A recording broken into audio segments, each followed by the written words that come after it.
Welcome to worship at St. Elmo United Methodist Church. My name is Nan Murphy. I'm Linda Llewellyn. And we attend here at St. Elmo United Methodist Church. Will you join us in saying our mission statement together? Matthew 5:13 says, "You are the salt of the earth.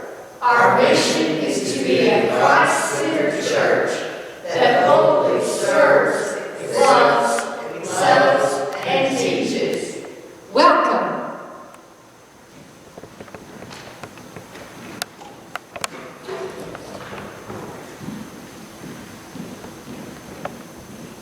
Good morning. I'm Becky Myatt, and I'm the worship chair here at St. Elmo.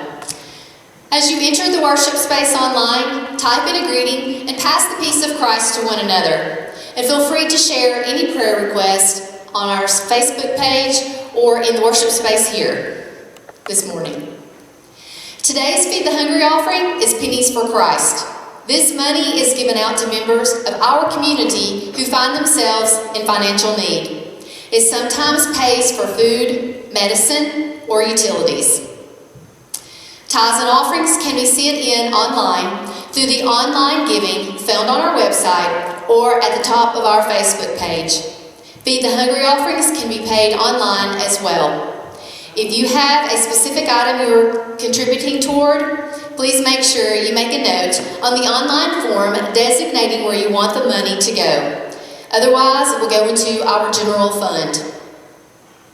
You are also welcome to mail your offerings to the church. Thank you for continuing to support the ministries of our church. Thank you to everyone who helped Mike Rice yesterday with the homeless outreach. If you are interested in helping him with other homeless outreach, please let him know or contact the church.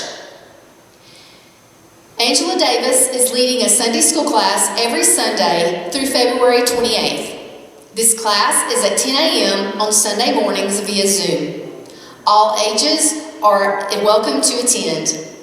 The Zoom link can be found on our Facebook page. Are you interested in lay servant ministry courses?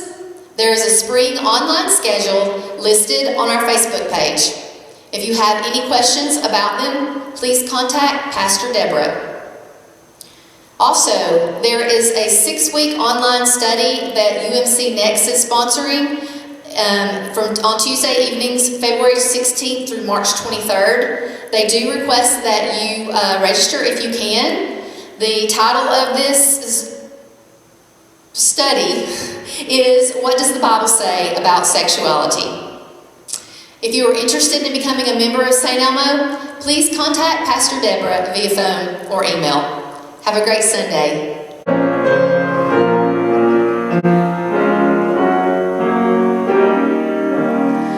Lord, the light of your love is shining in the midst of the darkness shining. Jesus, light of the world, shine upon us. Set us free by the truth you now bringing us. Shine on me. Shine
grace and mercy, send forth your word, Lord, and let there be light.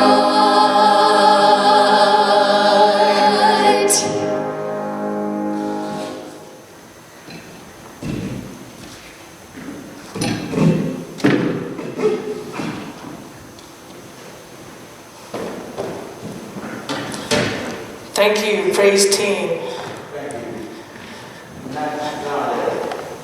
That was wonderful. Yes. Yes. Let me take this off. Love your neighbor. Probably shouldn't put that in front of the microphone or around my ear. Transitions. For me, it's wonderful to have people around me when we're recording this. And I'm eating the microphone now. But there are transitions in doing this, like up and down off the stage, and it's not a stage, it's a platform, and figuring things out. Breathe. Today's scripture reading comes from Mark 9, 2 through 9, and I'm reading from the Common English Bible. 6 days later, Jesus took Peter, James, and John and brought them to the top of a very high mountain where they were alone. He was transformed in front of them, and his clothes were amazingly bright, brighter than if they had been bleached white. Elijah and Moses appeared and were talking with Jesus. Peter reacted to all of this by saying to Jesus, "Rabbi, it's good that we're here. Let's make 3 shrines, one for you, one for Moses, and one for Elisha." What's that guy's name? Elijah. Oh my gosh. Roll with it. Keith Walker, where are you?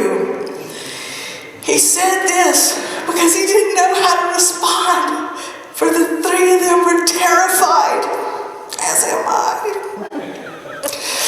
Then a cloud overshadowed them, and a voice spoke from the cloud, "This is my son, whom I dearly love. Listen to him." Suddenly, looking around, they no longer saw anyone with them except Jesus. As they were coming down the mountain, he ordered them to not tell anyone what they had seen until after the human one had risen from the dead. This is the word of life for God's people. And all God's children said, "Thanks be to God."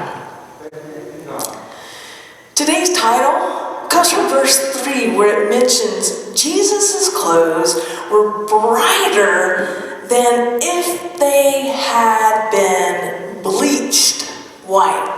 You'll see Jesus down here on the front wearing his bleached white clothes to represent.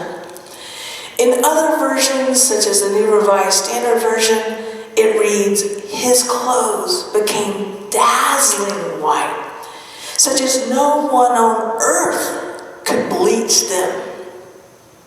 Today is Transfiguration Sunday. Verse 2 mentions that Jesus was transformed in front of Peter, James, and John. What image comes to mind when you hear that Jesus' clothes were brighter than if they had been bleached white? Do you see a bright light gleaming so much that you have to shade your eyes? Do you picture a bottle of bleach, any brand, to get those whites sparkling white? Or maybe you've heard about that process called laundry stripping, and you think to yourself, wow, Jesus' clothes were super clean.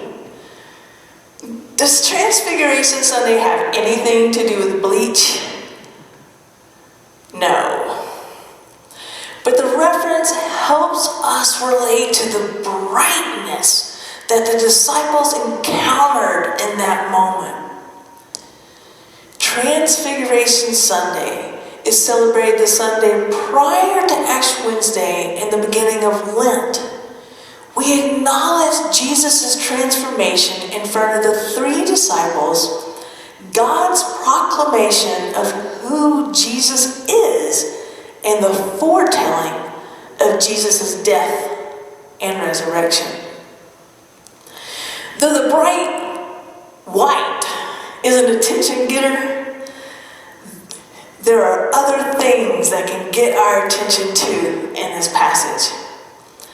Did you notice that Jesus only took 3 of the disciples from the group up to the mountain? Did you notice that Elijah and Moses appeared and were talking with Jesus during his transformation? Remember, they were dead. Did you notice that the disciples weren't able to speak? Well, Peter finally spoke, but that fits Peter. Remember, he was the one usually the first to jump in on things. What was his initial response in this situation? Did you notice that the cloud covered and a voice came from the cloud? Did that remind you of another instance when a voice came from a cloud?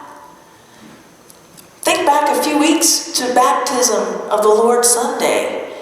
It was in January 10th, if that helps.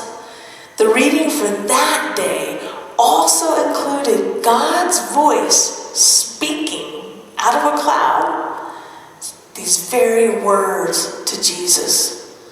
It also involved a dove descending. Did you notice that Jesus asked the disciples to say nothing about this experience until after he had risen from the dead? There really is much to notice and take in from this passage, isn't there? What captures your attention most today? As you reflect on this passage, what questions come to mind? Questions are good. In fact, it's perfectly fine to have lots of questions and to ask them. We may not always have or find the answers, but we can live into the questions. Write out your questions. If you're watching on Facebook or on YouTube, write them into the message area. Someone may have an answer, or at least we can share our questions together. Don't you imagine that the disciples had some questions? As you reflect on your questions, and possibly those of the disciples, we can acknowledge that this was a powerful mountaintop experience. Have you ever had a mountaintop experience? One that left you speechless? One that has touched you so much that you wanted to find a way to stay there? One that changed you dramatically? If so, how did you handle going down the mountain? How did you integrate your experience back into your daily life? Think about these 3 disciples again for a moment. They have just experienced something that no one else has experienced. And And Jesus tells them not to mention it for a while. Don't you think that the others are going to notice something different about them? Can you come into the presence of a glowing Jesus and not be transformed yourself? Can you hear the voice of God and not somehow be changed? How did the three carry this experience into their relationship with the others? How did it reflect into their journey with Jesus? What difference did it make in their lives? Now, think back to your experience. How did you carry it into your relationship with others? How did or does it reflect in your journey with Jesus? What difference has it made in your life? Maybe you're still trying to think of a mountaintop experience. It doesn't have to have literally occurred on a mountaintop, like the one of the disciples. But it might have.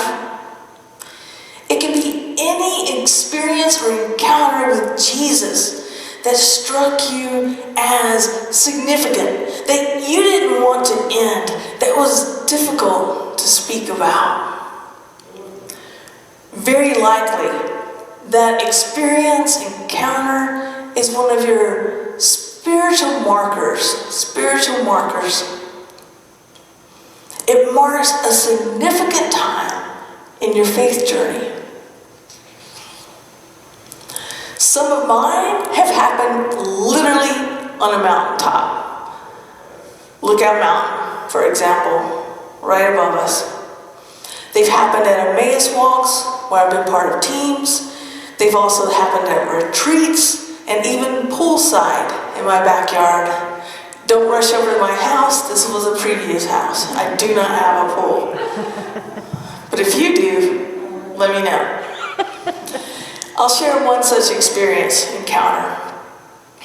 At a retreat in Texas, the speaker, Frank Rogers, was teaching compassion.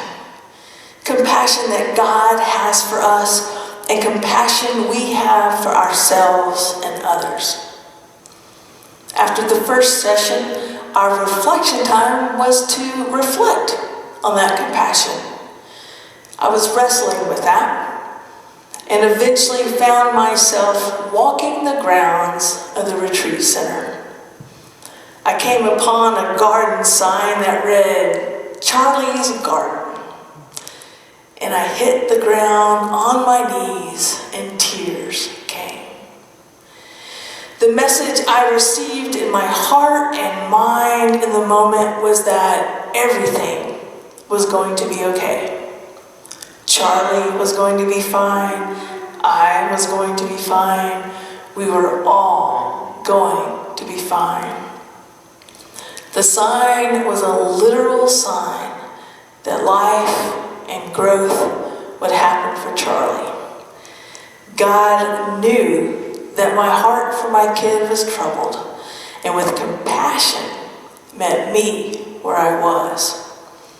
That encounter was transformational for me. As we reflect on today's passage of the Transfiguration, what might be a takeaway for us? You may already have something you are carrying with you. If not, consider this. Jesus took time to spend time apart with a smaller group of disciples for the purpose of learning, growing, and fellowship. That encounter was transformational for the disciples. It was an important time for them in their relationship with Jesus and in their discipleship formation. What benefit you in your relationship with Jesus? Think about that question. Reflect on it. Pray. Share what comes to mind with others. I invite you to share it here during the service if it comes up quickly. If it comes up later, you can still share it in the comments for the video. A few weeks ago in the Come and See sermon, I mentioned Come and See groups. Small groups in which we might gather and share, either responding to questions, studying a book, or whatever might benefit those gathered in each group. We know by Jesus' example that spending time in small groups is beneficial to us, that we can learn new things, be challenged, and even transformed. May we follow Jesus' example. Will you pray with me this prayer written by Reverend Gord? It's a transfiguration prayer. God of grace, sometimes discipleship is so difficult. We see you standing in front of us and we look for glory. Then you tell us to expect heartbreak and challenge. We get a glimpse of your glory and we are confused, frightened, unsure what to do or say. God of grace, made known in Jesus the Christ, in the challenge and in the glory, you call us to look toward you, to listen to you. Grant us the grace and wisdom to watch, to listen, to follow, to learn, and in the end, to possibly understand as we join you on the way, as we explore the glorious kingdom. And all God's children said, Amen.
and the benediction? Good. All right, start here. And now may the peace that passes all understanding, take no hearts and minds of Christ Jesus our Lord. Amen. Amen.